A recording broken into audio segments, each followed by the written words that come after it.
Докато се чудих днес за новите емоции покрай канала, който започвам, сетих, че първото нещо, което ме вълнуваше, когато реших, че искам да спра да играя, всъщност преди това реших, че искам да се науча да играя контролирано. И първият въпрос, който зададох, беше защо играя.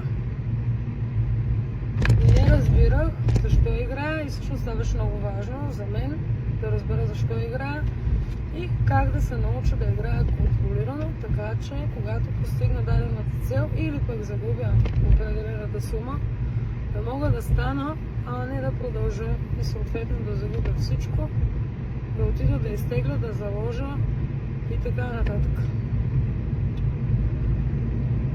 То на въпроса защо играя, ми се отговори, че всъщност няма никакво значение защо играя. Важното е, че не трябва да играя и не мога да играя, защото веднъж когато една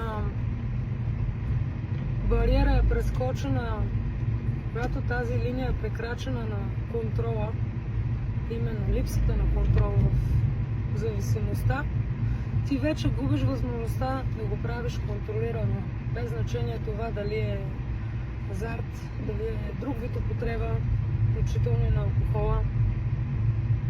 И така, оказва се, че няма значение защо всъщност играя, оказва се, че не мога да играя и че ако искам да запазя по някакъв начин тези 24 часа без да играя, аз просто в този ден не трябва да го правя.